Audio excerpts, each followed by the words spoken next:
de Pedro capítulo 5, nós vamos dos versos 1 ao verso 4, ok? E hoje eu quero conversar com vocês sobre liderança cristã. Na verdade, liderança e serviço. Isso é muito curioso, pessoal, porque dentro do cristianismo, falar de liderança e serviço é redundância. Percebam que o apóstolo Pedro, nessa carta, por exemplo, ele manda os maridos serem submissos às mulheres. Ele manda as mulheres serem submissas aos maridos. Do mesmo modo que ele manda todos serem submissos às autoridades. Jesus Cristo mesmo, nosso Senhor, antes de ele ser traído, antes dele ir para a cruz, ele vai servir quando ele coloca uma toalha e lava os pés dos discípulos. Porque na verdade, o cristianismo é não só ser o primeiro, é não sobre ser o melhor, mas o cristianismo é sobre como nós aprendemos a servir com o rei. Porque no cristianismo o rei é quem dá a vida, o rei é quem serve, o rei é quem dá. No cristianismo não é para que a gente seja falso, humilde, escondendo uma maldade no coração. No cristianismo não é sobre a gente querer mostrar uma coisa que a gente não é. Não é sobre a gente querer se fazer de humilde para alguém botar a gente lá na frente. Mas no cristianismo é sobre a pureza de coração. É sobre servir com pureza de alma. E sobre querer ver a realização sempre do outro. E querer ver sempre o outro. Isso é maravilhoso. Essa é a perspectiva de Cristo. E é por isso que a gente quer falar um pouquinho sobre liderar e servir. Porque me parece que é isso que o Pedro quer falar aqui.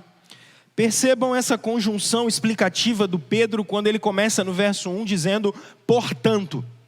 Ele sempre está fazendo essas ligações. São sempre explicações que o Pedro está colocando. Por isso ele diz, portanto o quê? Percebam que ele disse que os cristãos sofreriam. Nós conversamos disso semana passada. Que não era, no verso 12 do capítulo 4, para os cristãos estranharem a perseguição, estranharem o sofrimento. Pelo contrário, era para que os cristãos não estranhassem isso, mas tivessem consolo em duas coisas, na vida eterna e no Espírito Santo. Ou seja, nós sabemos que a chapa é quente, a gente sabe que é barra pesada, a gente sabe das dificuldades do dia a dia, a gente sabe das dificuldades da vida, mas nós temos dois consolos, o Espírito Santo, e nós temos a esperança e a certeza da vida eterna. Então, uma vez que é para os discípulos saberem disso, ele agora vai apelar para quem deve superintender o processo da igreja. Quem deve cuidar da igreja.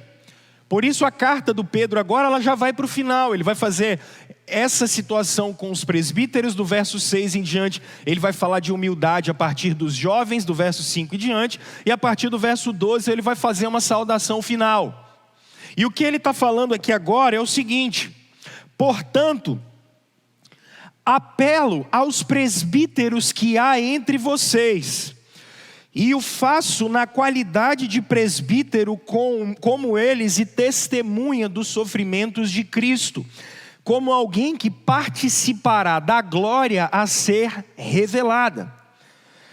Pastoreiem o rebanho de Deus que está aos seus cuidados.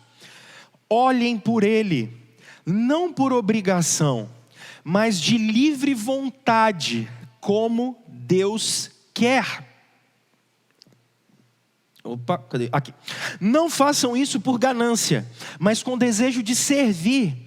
Não hajam como dominadores dos que lhe foram confiados, mas como exemplos para o rebanho. Quando se manifestar o Supremo Pastor, vocês receberão a imperecível coroa da glória. Vamos orar? Deus santo e bendito, Tua palavra é muito suficiente, ela nos abençoa demais, Senhor, demais. Nesse momento em que a palavra do Senhor é lida e exposta, que o Teu Espírito comunique as verdades que são do Senhor ao nosso coração, Deus. Que as verdades da Escritura brotem no nosso coração de uma maneira tão profunda e tão genuína, para a gente ficar saciado do Senhor. E é em nome de Jesus que nós oramos. Amém. Meus irmãos, uma ilustração para que eu pudesse começar, e eu pensei nisso, foi sobre o ar-condicionado da sua casa. Porque é basicamente assim, ó. Você mora lá no 3º andar, no 2º andar, no 4º andar, no 5º andar, sei lá, e aí você contratou um técnico de ar-condicionado para ir até a sua casa. E ele vai, e quando ele vai, ele toca o interfone, você pergunta quem é, e aí quando aí ele diz, olha, sou fulano de tal e vim aqui ajustar o seu ar-condicionado. Daí você fala, olha, o apartamento 201, 301, 401. Aí você vai e abre. Nisso que ele abre o portão, com o que ele se encontra? Com Totó, vulgo o seu Rottweiler. E aí o que acontece? Na hora, no mesmo momento, o cara dá um pulo para trás e fecha e fala, ô, olha esse cachorro aqui, cara, você está doido? Você vai me comer vivo, sai fora. Desce aqui, senão o que eu vou fazer com esse bicho? Não tem jeito. Daí você desce, e aí quando você desce, e ele abre o portão de novo, e quando o seu cachorro vai atacar ele, o que você faz? Você simplesmente fala, ô Totó, junto, aqui, pertinho, do lado. E ele vai e fica do seu lado. Mas por que ele te obedece? Ele te obedece exclusivamente porque quando ele era pequenininho, ele dormia na cama do seu lado, você fazia carinho assim na cabecinha dele, no meio daqui do olhinho dele assim, aí você passava assim na sobrancelha do cachorro, aí ele ficava com o olhinho pequenininho e tal, e você ficava com aquela carinha. Quando ele era bem pequenininho, nem tinha dente direito, você molhava a ração dele no leite, aí você pegava assim e falava, nossa, que bonitinho, aí dava na boquinha dele, não é assim? Aí você dava um pouquinho mais, aí você esperava, aí você vinha, dava beijinho no cachorrinho, né? Assim que a gente faz. Só que Totó começou a crescer. Cresceu e virou um monstro. E na hora que ele vira um monstro, ao invés dele morder os outros, ele ouve a sua voz. Por quê?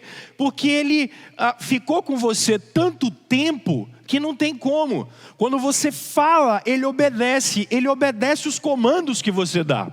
Bom, essa é a mesma perspectiva que os discípulos de Jesus têm em relação a ele. Lembrem-se de Jesus, quando, por exemplo, ele vai ser preso e morto, e Pedro diz, eu vou com o Senhor até o final. E aí, realmente, o Pedro foi. Só que quando chegou lá na casa do sumo sacerdote, uma serva falou bem assim, mas você fala como ele? Aí Pedro fala, eu não, eu nunca conheci esse Nazareno, eu nunca conheci esse Galileu, eu não sei quem é esse cara. Só que não tinha como fugir, Pedro andou com Jesus, Pedro falava como Jesus, não tem jeito. Ou seja, os apóstolos são aqueles que, 3 coisas para ser apóstolo. A primeira, tem que ter sido discipulado e andado com Jesus, não tem jeito. Para ser apóstolo tem que andar com Jesus, tem que ser discipulado por Ele. Segundo, tem que ter sido e tem que ter visto Jesus Cristo ressuscitado. Senão não era apóstolo, senão não é apóstolo.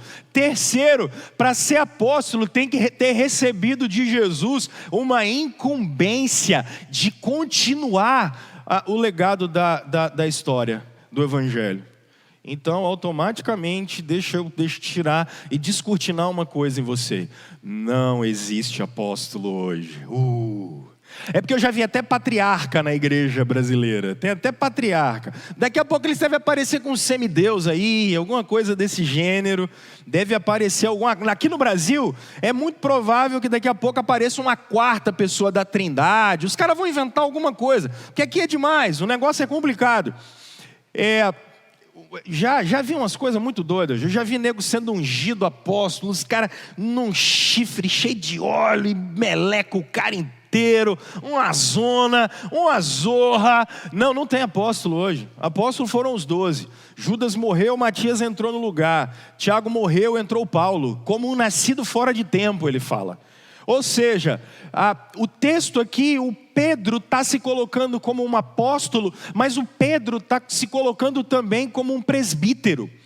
A palavra presbítero significa ancião, literalmente, e ela sempre se interpola no Novo Testamento quando ela é usada normalmente para presbítero, pastor ou bispo. As três coisas a mesma coisa. Se você quiser me chamar de bispo, tá de boa também. Eu seguro até naquele negocinho, como é que é? Aquele negócio do bispo que ele bota assim, ó, se você quiser eu seguro também, não tem problema não. É a mesma coisa, só que quer dizer funções diferentes. Pastor é a ideia do cara que cuida do rebanho, bispo é o cara que superintende o rebanho todo, e normalmente o presbítero é o cara que tem sabedoria. Mas é a mesma coisa, no Novo Testamento é a mesma coisa. O Pedro diz, olha, eu sou presbítero como esses caras que estão na igreja de vocês. E aí ele diz assim, gente, por favor, aí ele usa a palavra episcopos, ele diz, pastoreiem, episcopos, que vocês supervisionem. Ele está dizendo para um determinado número de pessoas, epi em cima, scopo. Lembra que você fala, olha, o escopo aqui é esse. Então é essa a ideia, é o cara que olha tudo. Os líderes da igreja são as pessoas que precisam estar sempre ligadas umas às outras e com a percepção do que está acontecendo. Sua família está bem, sua família está bem, você está legal, está andando bem, você tem o que comer, você não tem, olha como é que está aí, vamos orar com vocês. Esse é o papel dos líderes da igreja. Por isso ele diz, pastoreiem o rebanho, e a palavra rebanho aqui é a palavra clero. É engraçado, por quê? Porque a ideia é, pastoreiem aquele reduto que foi dado para você. Por exemplo, para mim foi dado esse pessoal aqui, para o Jader foi dado esse pessoal aqui. Ah, mas e para o Felipe? Foi dado esse pessoal aqui, ó. Então pastoreiem esse grupo de pessoas que foi dado para vocês. E aí ele vai dizer três coisas. Primeiro, sem preguiça. Sem preguiça. Ó, pastorei esse pessoal aí, não é para ficar empurrando vocês não. Segundo, sem ganância. Esse negócio de ficar roubando dinheiro do povo, de ficar cobrando por milagre, pode parar com esse negócio que não rola não está certo esse negócio não. E em terceiro lugar, ele fala de preguiça, ele vai falar da gente, ele diz aqui ó, verso 3, não agir com tirania. Sem essa de líderes de igreja serem tiranos. Ele falou, nada de ser dominador.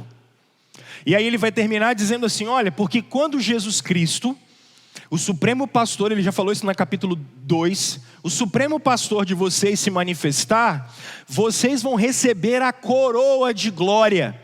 E a coroa de glória é uma expressão chamada amaranto. Engraçado é que na Grécia Antiga eles ganhavam, nos Jogos Olímpicos, eles ganhavam, por exemplo, uma coroa de louro. Sabe, folha de louro? Você que gosta de cozinhar, temperinho. Então, só que o problema é que essa folha acabava muito rápido, né? Então eles começaram depois a fazer uma coroa com uma folha chamada de uma árvore chamada amaranto. Que esse negócio você fazia e não morria nunca. Ficava, demorava e não estragava. Pedro está dizendo assim, olha, está vendo essa flor que não estraga? Isso é vida eterna. E é isso que líderes de comunidades locais têm. A vida eterna. Olha que bacana. Só que pessoal, a gente vive uma crise de liderança no mundo. Não adianta. A gente vive uma crise de liderança. Não tem jeito. Nós vivemos uma crise de valores, mas nós vivemos uma crise de liderança. Por quê, gente? Porque liderar dá trabalho. Liderar dá muito trabalho. Liderar, pessoal, segundo tem um senso comum, é influenciar pessoas. E influenciar pessoas dá trabalho demais. Porque dá trabalho demais cuidar de pessoas. A gente gasta tempo demais cuidando de pessoas. Você vai gastar tempo demais influenciando, não é uma vez a vida de alguém, mas é influenciando a vida dessa pessoa de fato. E isso demanda trabalho. Isso vai despender da gente energia. Isso vai despender da gente tempo. E meus irmãos, nós estamos numa sociedade que não valoriza isso. Nós estamos numa sociedade que valoriza a individualização. Então, eu perder o meu tempo, a minha noite de sábado com você, não vou não. Eu perder meu final de semana inteiro atendendo você, não vou não. Domingo, gente, esse negócio aqui vai acabar às 7h30. Eu vou perder tempo com você, vou sair com esse casal aqui, não vou mesmo, esse negócio dá trabalho demais. parou com isso. Não, lá em casa já tem pouco pão de sal. Eu vou levar você ainda para ir lá em casa. Você vai comer os 3 que tem lá? Pode parar. Não, senhor. Esse trem dá trabalho demais. E dá mesmo, gente. E dá mesmo. Não adianta. E aí, é engraçado, por exemplo, nós estamos diante de uma juventude, eu vou falar sobre a nova geração na semana que vem, mas a gente está diante de uma juventude que é interessantíssima. O cara começa numa carreira, embora essa galera nova não está muito interessada em carreira, eles estão mais interessados em projetos, mas é interessante que ele começa na carreira e ele pode subir do grau do 0 a 10. Aí quando ele começa a carreira, ele já fala assim, cara, eu vou parar no 7. Aí você fala assim, mas meu irmão, você não quer crescer, virar o gerente da empresa? Fala, rapaz, dá não. Esse negócio dá trabalho demais. Não, vai ficar gente me ligando? Deus me livre, vai ficar gente me enchendo a paciência final de semana? Ah, não quero não. Ah, meu telefone vai tocar demais, eu não quero não. Isso é um reflexo da nossa geração. Quando nós chegamos dentro da igreja, isso é pior ainda, porque a fé virou algo extremamente particular, né? Eu tenho a minha fé, você tem a sua fé, e você fica com ela para lá e eu fico com a minha para cá. E a gente que se vire. A gente se encontra uma vez ou outra, dia de domingo, e vida que segue, meu irmão. Ninguém quer saber desse negócio. Só que aí eu chamo a atenção para uma coisa que eu tenho conversado com vocês. Meus irmãos, deixa eu citar o que aconteceu aqui no ano passado inteiro. E que vai continuar acontecendo nos próximos momentos. Olha só, o ano passado, a gente ficou todo mundo doido no mês de março, vocês lembram disso? Ninguém sabia o que estava acontecendo, abril, falaram que ia morrer metade do Brasil, não vai, a gente está diante de uma crise séria, e muito séria, não pode brincar com isso. Mas eu me lembro que, dado a situação, nós começamos a orar todos os dias aqui na nossa igreja.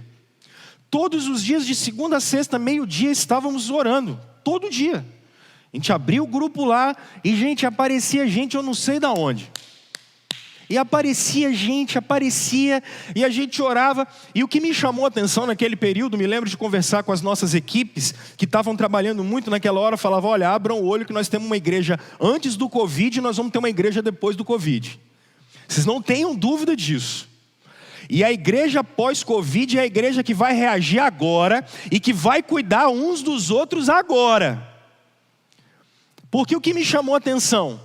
O fato das pessoas não terem naquele momento uma sociedade tão conectada, não ter com quem chorar. E eu já falei isso aqui com vocês. Isso me chamou a atenção demais. Gente, eram famílias inteiras de pessoas que não tinham com quem dividir o sofrimento.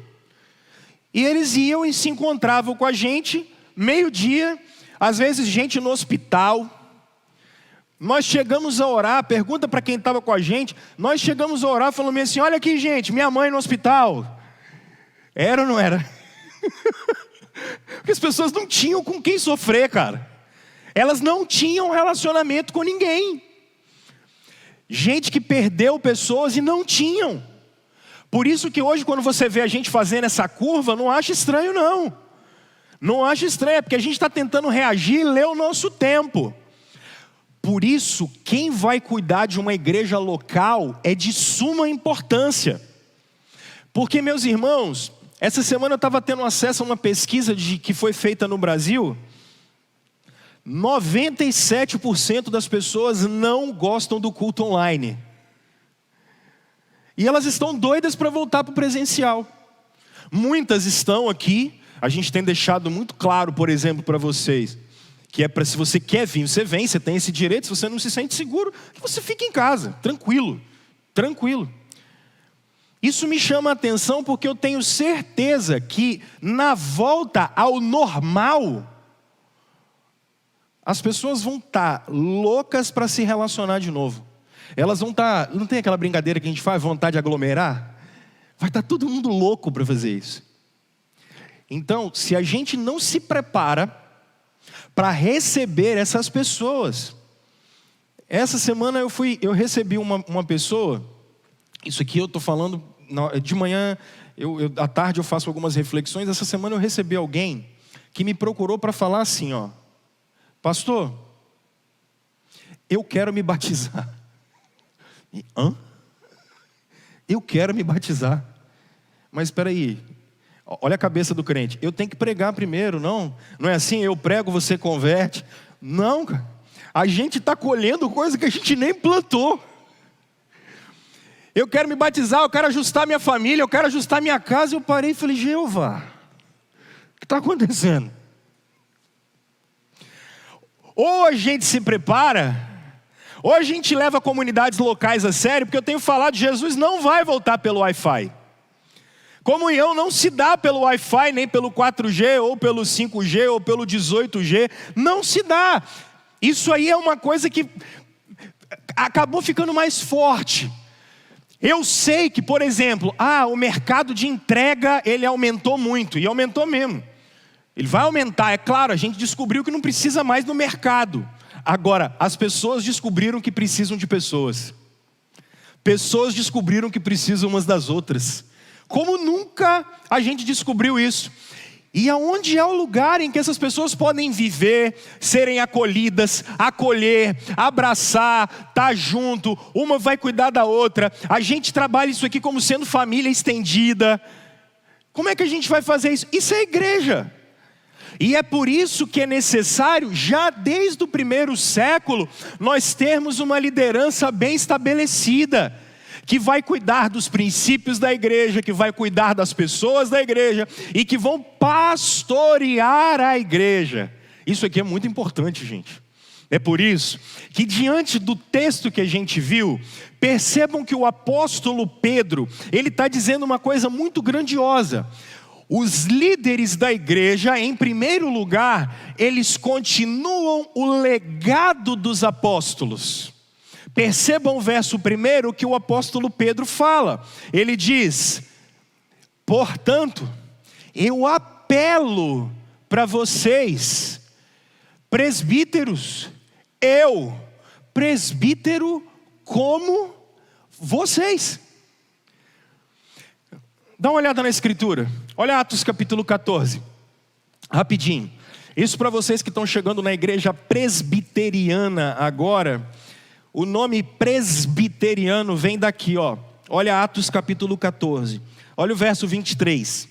Atos capítulo 14. Mateus, Marcos, Lucas, João, Atos. Olha Atos 14. Olha o verso 23. Dá uma olhada. Paulo e Barnabé foram enviados para plantar novas igrejas, para pregar o evangelho. O que eles fazem quando saem para pregar o evangelho? Paulo e Barnabé designaram-lhes o quê? Presbíteros. Quem está com a revista e atualizada, ou com a revista e corrigida, está escrito assim, eles elegeram presbíteros. Eles elegeram presbíteros aonde? Em cada igreja. Agora, olha quem é que recebia as doações. Atos capítulo 11, volta umas páginas. Olha o verso 30. Olha quem administra a igreja de Antioquia. Olha que coisa curiosa. Olha quem administra a igreja de Antioquia. Olha no capítulo 11, olha o verso 30. E o fizeram enviando suas ofertas a quem? Aos presbíteros, pelas mãos de Barnabé e Saulo. Quem administra a igreja. Mas olha o capítulo 21. Lá depois de Paulo encontrar com os presbíteros de Éfeso. Olha o capítulo 21 de Atos. Olha o verso 18. Atos 21, verso 18. No dia seguinte, Paulo foi conosco encontrar-se com Tiago e com quem? Todos os presbíteros. Dá uma olhada em Atos no capítulo 15, rapidamente. Atos capítulo 15. Atos capítulo 15. Olha o concílio de Jerusalém, estão vendo aí? Olha o verso 2. Isso levou Paulo e Barnabé a uma grande contenda e discussão com eles. Assim, Paulo e Barnabé foram designados, juntos com os outros, para irem a Jerusalém tratar dessa questão com os apóstolos e com quem? Com os presbíteros. Agora olha as igrejas que foram plantadas. Por exemplo, Tito em Creta, na ilha de Creta. Depois de 2 Timóteo, nós temos a carta de Tito. Olha o capítulo 1, verso 5. Olha o que Paulo mandou Tito fazer em Creta. Capítulo 1, verso 5. A razão de tê-lo deixado em Creta foi para que você pusesse em ordem o que ainda faltava e constituísse, em algumas versões, elegesse quem? Presbíteros. Por isso vocês estão numa igreja presbiteriana. Porque quem governa a igreja? Presbíteros, que são eleitos pela igreja. É por isso que nós somos uma igreja presbiteriana. Nós não temos bispos, por isso não somos episcopais. E nós não temos um governo congregacional. Aqui que é a igreja quem decide tudo. Nós entendemos que presbíteros são eleitos pela comunidade local. No nosso caso, por um prazo de 5 anos. E a cada 5 anos isso é renovado. E são pessoas que estão no meio da igreja. Que vocês veem a vocação. Vocês veem que eles podem ser pastores da igreja. Porque especialmente nós, eu sou o pastor docente, quem ensina? Não é o Jader, não é o Ronald, não é o Kleber, sou eu sou docente. Mas quem rege a igreja? Eles. É engraçado que numa reunião do conselho, por exemplo, eu sou o presidente, mas nem voto. Engraçado isso, né? Eu não posso nem opinar, velho. Que coisa horrorosa. Por isso, eu lembro quando eu estava com o pastor Geraldo, e pastor Geraldo, logo que eu cheguei aqui, falei, Geraldo, eu quero ser pastor, eu tenho que ser pastor. Coitado de Geraldo, me aguentou no pelo dele o tempo todo. Falei, Geraldo, eu quero ser pastor, eu tenho que ser pastor. E onde Geraldo estava, eu estava agarrado no cangote dele. E aí um dia nós fomos num congresso, aí Geraldo pegou, conversando com o cara. Quando ele terminou de conversar, eu falei, pastor Geraldo, que conversa estranha desse pastor aí com o senhor, né? Ele olhou para mim e falou assim, meu filho, você não viu nada. Semana passada teve um que vendeu a igreja com porteira fechada, com os membros e tudo dentro. Pessoal, a chapa é quente. O que é importante a gente pensar nisso é a gente parar para levar a sério esse negócio, que nós estamos falando de Jesus que comissionou apóstolos e apóstolos que designam presbíteros para cada igreja. E eu falei para vocês que os apóstolos foram aqueles que andaram com Jesus, viram Jesus ressuscitado. E não só isso, eles tiveram uma missão. O que a igreja aqui faz é continuar o legado de Jesus Cristo. O legado apostólico. Então prestem atenção, meus irmãos. Nunca mais falem assim, nossa, vai ter uma assembleia para eleger oficial lá na igreja. Aí o cara fala assim, acho que hoje eu não vou não, aquele negócio não presta. Afinal de contas, qualquer um que tiver lá tá bom, né? Nossa, qualquer coisa que tiver tá bacana. Não é assim. Isso é uma vida, é um tempo ímpar na vida da igreja, em que a gente está... Percebam que o vídeo está dizendo isso, o verso 13 vai deixar muito claro do capítulo 5. Irmãos, nós estamos na Babilônia. Não se esqueçam disso. Enquanto a Nova Jerusalém não desce, a agência do reino de Deus são as igrejas. Hoje nós estamos num templo, nem sempre tivemos. Daqui a 10, 20, 30, 100 anos, eu não sei se seremos uma igreja de templos, uma igreja de casas, uma igreja de praça, eu não tenho ideia. Mas o que eu posso dizer para vocês? A maneira de governá-la foi dada por Cristo Jesus. Então, por favor, compreendam isso. A liderança de uma igreja local, ela continua o legado de Jesus, o legado dos apóstolos. Mas aí vem uma segunda coisa. A liderança de uma igreja não constitui ninguém especial. O que o Pedro está dizendo? Eu sou co-herdeiro com vocês. Mas o Pedro poderia dizer, eu sou o ungido do Senhor. Eu sou um levita de Deus. Eu vi Jesus. Eu fui perdoado. Pesquei com o mestre. Eu andei nas águas com o mestre. E o que o Pedro está dizendo? O Pedro está dizendo, eu sou co-herdeiro com vocês, porque o Pedro está citando o capítulo 4, verso 13, quando ele diz, eu também sou co-participante dos sofrimentos de Jesus com vocês. porque Ele, assim como a gente sofre, e Ele, assim como a gente, também é co-herdeiro. Meus irmãos, o que eu tenho falado com vocês? Olhem o nosso momento de Santa Ceia, como ele é lindo. Aqui, homem não come antes de mulher, e nem mulher come antes de homem. Aqui, se você parou lá fora, uma Dodge, ou uma Ferrari, ou se você veio a pé, você vai comer junto. Não importa quanto tem na sua conta bancária ou na minha. Se eu estou devendo a todo mundo, e não. Aqui não importa a cor da sua pele, se você é branco, preto, amarelo, verde, rosa, lilás. Aqui vai comer todo mundo junto. Porque aqui não existe ninguém que é melhor do que o outro. Aqui não é igual à sociedade indiana, que tem castas que são de pessoas superiores da outra, como se houvesse seres mais espirituais e seres mais carnais. O Evangelho nivelou todo mundo como pecadores salvos pela graça, que foram santificados e adotados por causa de Jesus. Então, parem de acreditar que não faça mal para o ungido do Senhor. Meu Deus do céu. Gente, chega com esse negócio. Se vocês olharem isso, é picareta na certa. É picaretagem. Isso não tem nada de evangelho nesse negócio. A gente precisa fugir disso. Se você é líder, o cara é servo. Ele é o primeiro a chegar e servir. Meus irmãos, deixa eu deixar isso bem claro, mostrando para mim.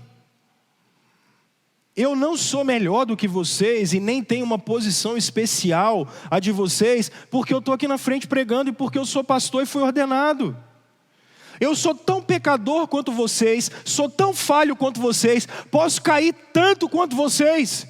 A grande diferença é que Deus me deu um dom e Ele me constituiu nesse exato momento para estar aqui nessa posição. Então eu preciso ser o servo de todos.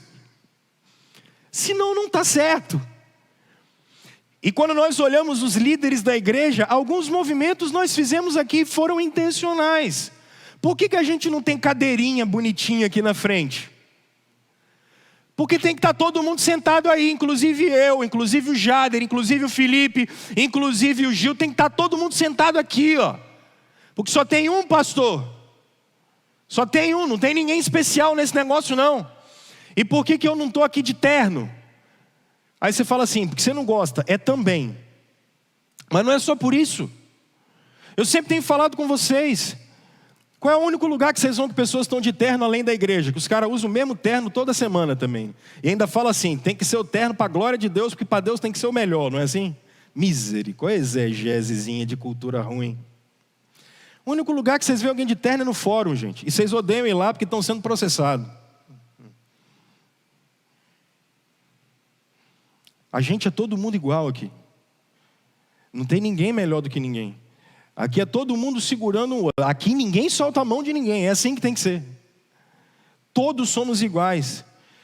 E eu quero quanto mais ter identificado com vocês possível. E vocês quanto mais identificados com os outros, melhor. Porque isso não faz ninguém melhor do que ninguém. Jesus estava no meio do povo, andando com a galera, com a turma o tempo todo. Pedro, ele diz, eu sou um como vocês são, acabou. E a gente precisa ser assim. A matriz do evangelho é a acessibilidade que as pessoas têm umas às outras. Senão a coisa começa a andar e começa a não ficar legal. Então olha só, se em primeiro lugar, pessoal, a liderança de uma igreja necessariamente precisa continuar o legado dos apóstolos. Em segundo lugar, olha só, não tem ninguém especial aqui nesse negócio. Por isso, por favor, para com esse trem de chamar os outros de levita. Acaba com essa gambiarra gospel. Chega disso, não tem esse negócio. Todo mundo aqui é sacerdote do Deus Altíssimo. Todo mundo aqui é rei. Todo mundo aqui é profeta, porque Jesus Cristo fez todo mundo raça eleita, sacerdócio real, nação santa, povo de propriedade exclusiva de Deus, a fim de proclamardes as virtudes, todos. daquele que vos chamou das trevas para a maravilhosa luz. Aí o cara fala assim: mas pastor, você não tem medo do pessoal perder o respeito por você? Ô, gente, se vocês respeitarem alguém por causa da roupa e por causa do cargo, vocês são terrivelmente horríveis e o pior ser humano que tem.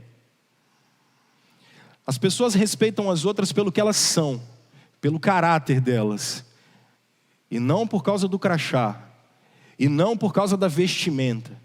A gente respeita as pessoas pelo que elas são, e acho que a gente precisa entender isso. E aqui, em terceiro lugar, uma liderança de uma igreja necessariamente pastoreia as ovelhas.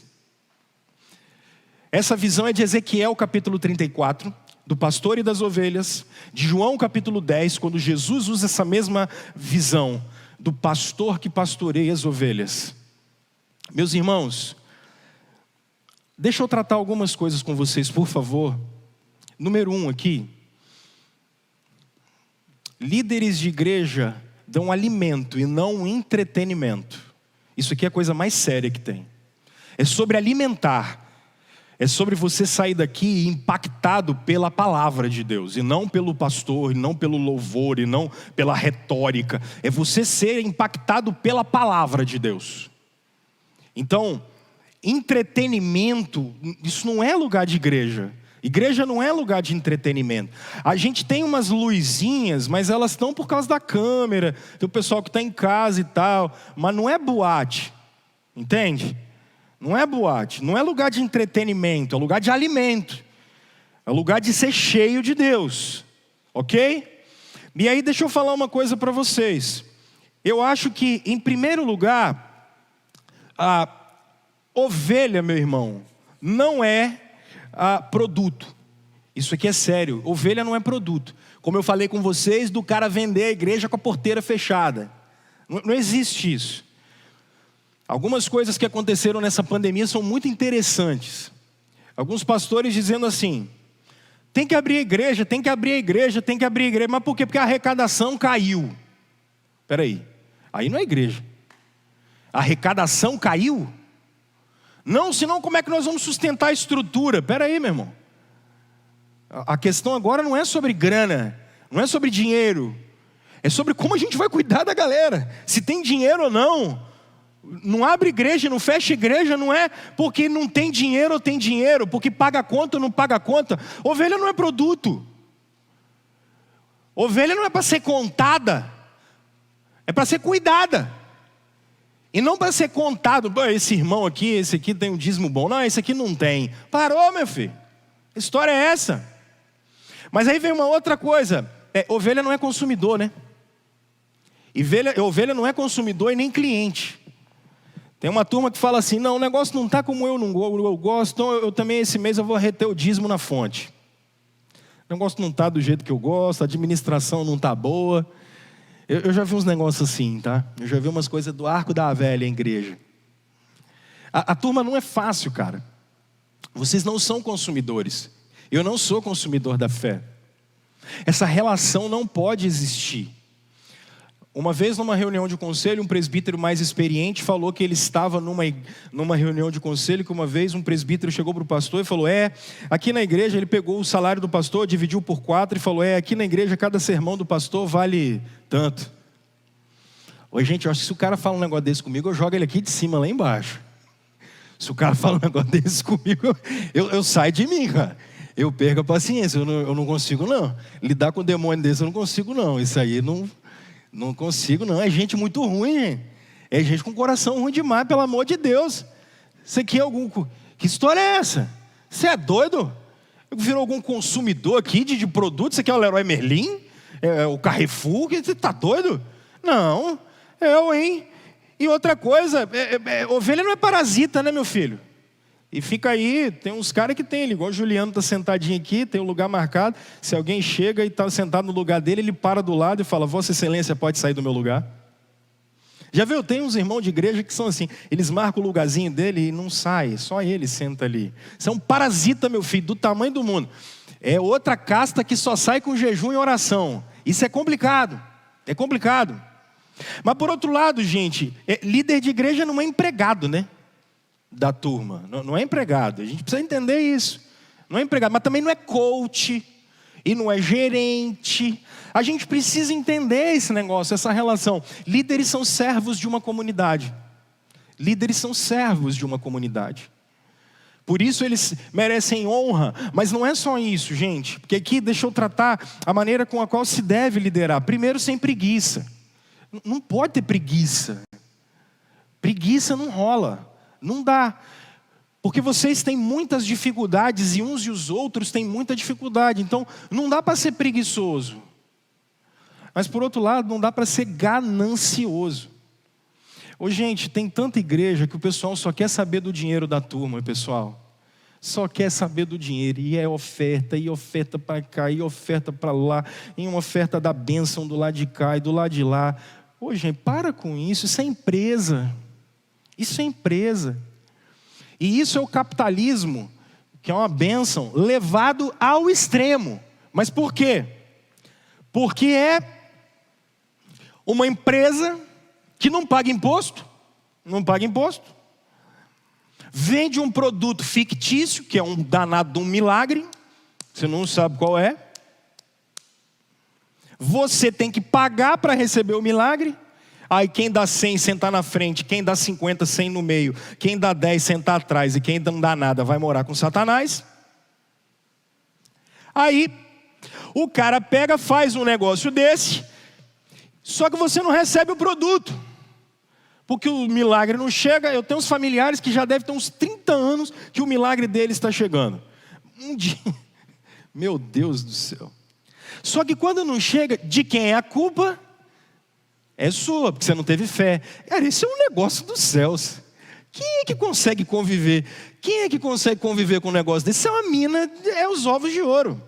Um dia desse no Paraná, descobriram um pessoal da associação de futebol paranaense, da confederação, sei lá, paranaense de futebol, que os caras montaram uma igreja para lavar dinheiro, porque é a melhor coisa que tem, ué.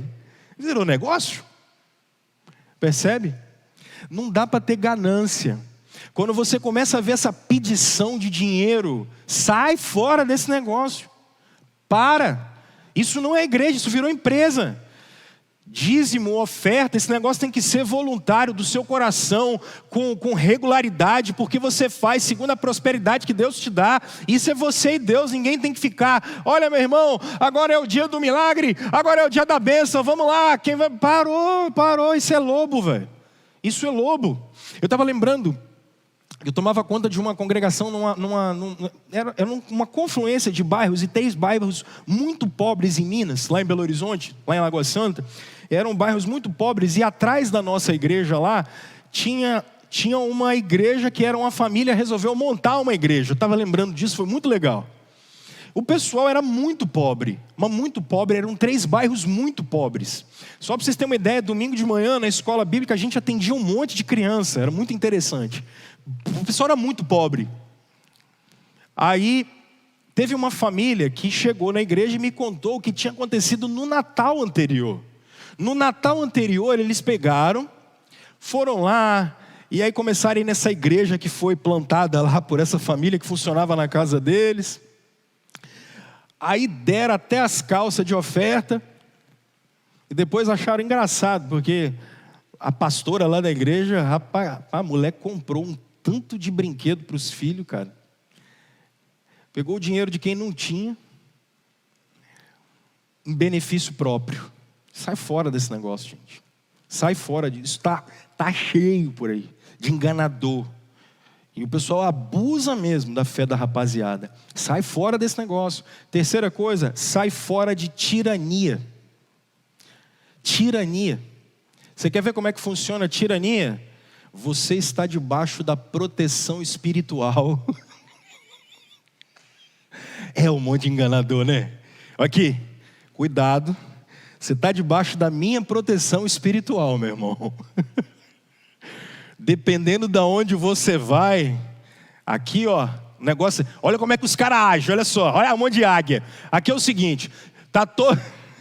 Ó, depois eu tô ferrado, não recorta isso aqui das minhas falas não, senão eu tô morto, hein? O pessoal fala assim, ó, aqui tá todo mundo debaixo da minha proteção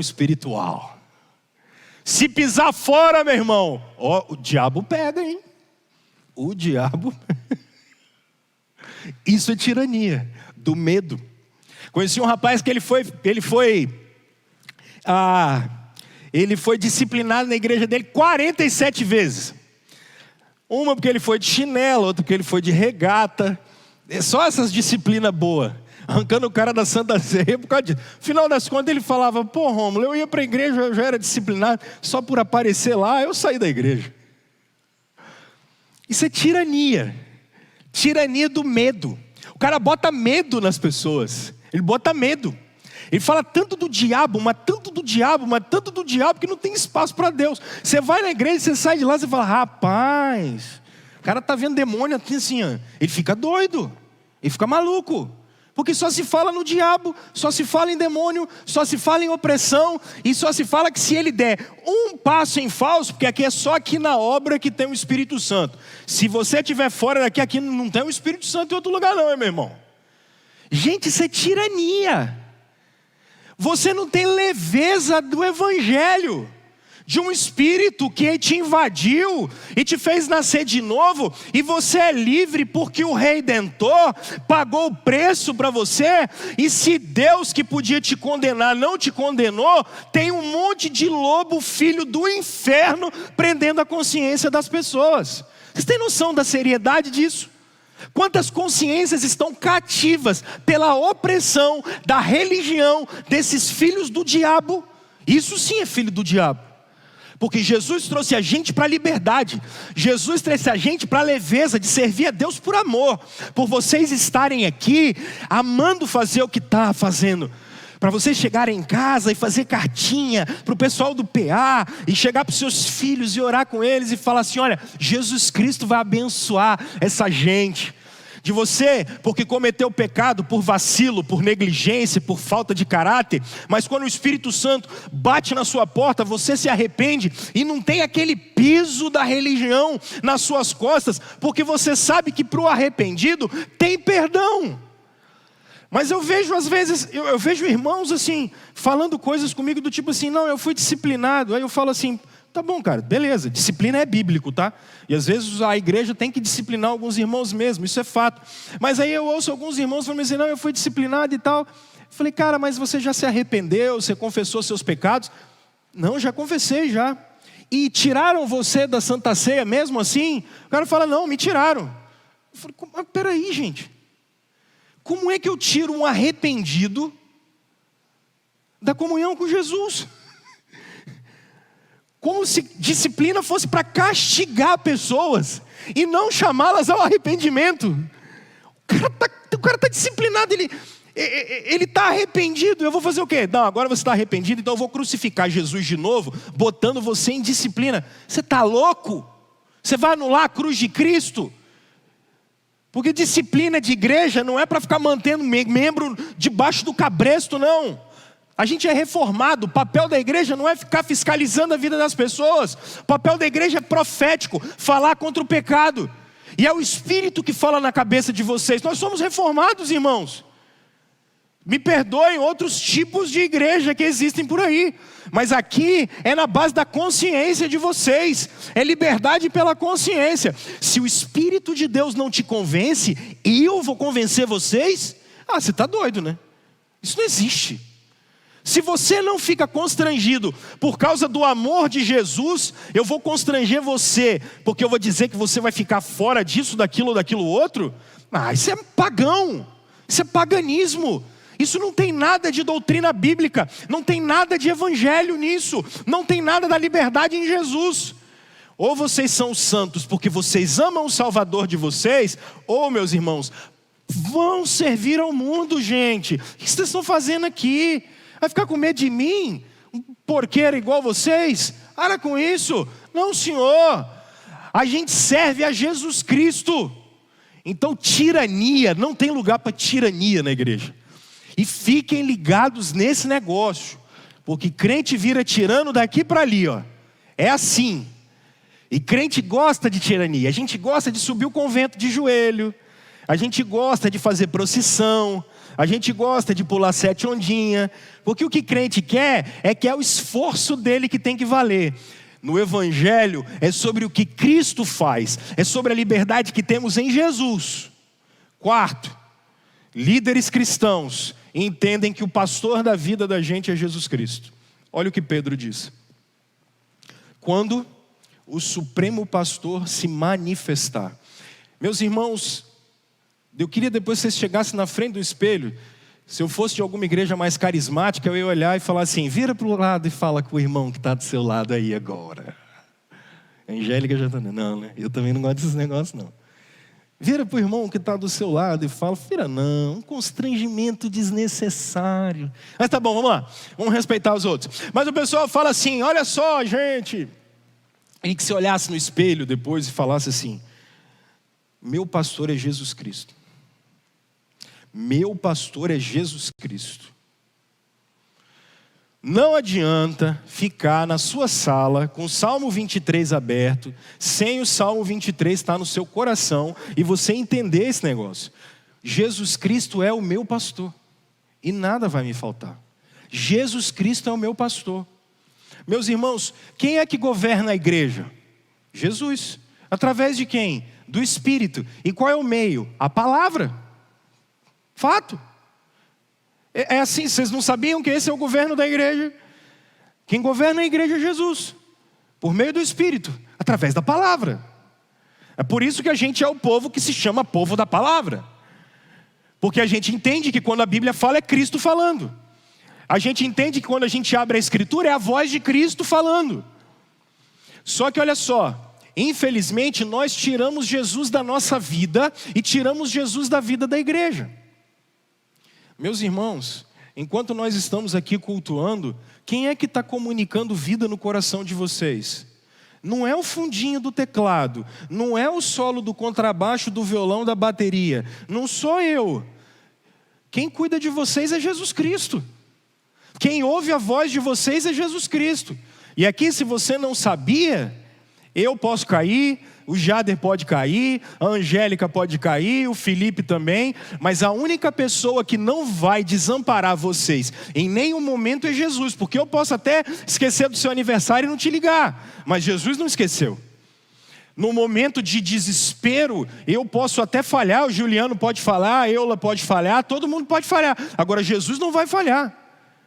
Porque sempre e em todos os momentos que vocês pararem e orarem e se remeterem a Ele, o Senhor está presente. A igreja é sobre Jesus, não sobre mim, não sobre vocês, ela é sobre Ele. Ela é sobre Cristo. É o supremo pastor da vida da igreja. É Jesus. Aonde Jesus está agora no meio dessa maluquice toda? Está aí, ó, governando. E ai de nós se não fosse o poder e a graça comum nele aí, a gente estava era lascado. Mas o Senhor Jesus é quem está aqui, quem está cuidando da gente, quem não vai desamparar vocês em momento nenhum. O Senhor Jesus. Nós precisamos entender isso. Quem governa a igreja? Jesus. Homens nos decepcionam, homens vacilam com a gente, mas o supremo pastor não. Não. Eu já vi muita gente decepcionada com a igreja. Ontem, uma das minhas filhas perguntou para nós se na igreja tinha gente que tinha vida dupla.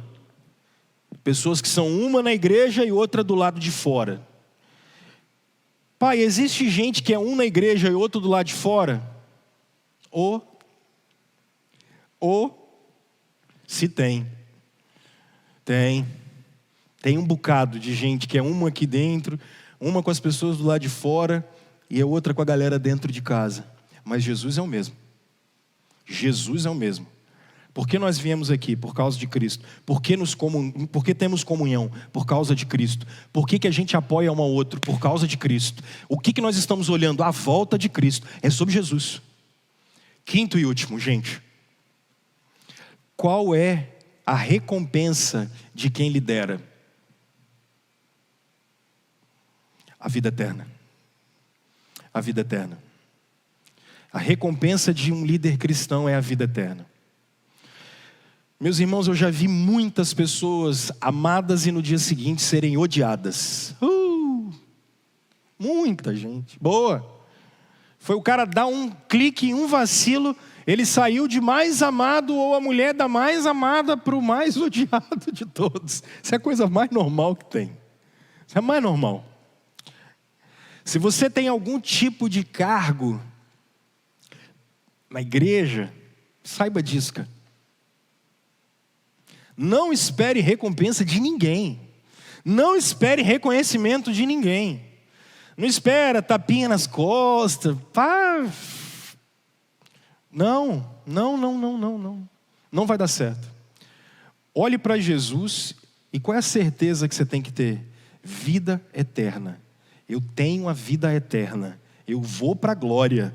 E eu vou com essa rapaziada que está comigo e nós vamos junto. É a glória que tem que estar na frente da gente. Nós vamos encontrar com o Senhor. Nós veremos o Senhor. Nós nos encontraremos com Ele. E é por isso que eu falei que o Pedro, ele usa essa expressão. Ele não usa uma coroazinha qualquer. Ele usa assim, olha, vocês vão receber uma coroa especial. Lembram-se de Pedro, quando ele falou assim, Senhor, a gente abandonou tudo para te servir. Aí Jesus olhou para ele e falou bem assim, vocês vão ver o Filho do Homem. E vocês vão se sentar em volta dele para julgar os povos. Esse é o papel da igreja na volta de Jesus. Reinar com ele. Julgarmos os povos com ele. Olha que doideira. Olha que coisa linda. Nós estaremos ao lado de Jesus no dia da sua vinda. Meus irmãos, o que tem que motivar a gente para o serviço cristão? A vida eterna. Nós viveremos com o Senhor, então vivemos para Ele agora. Essa é a nossa recompensa.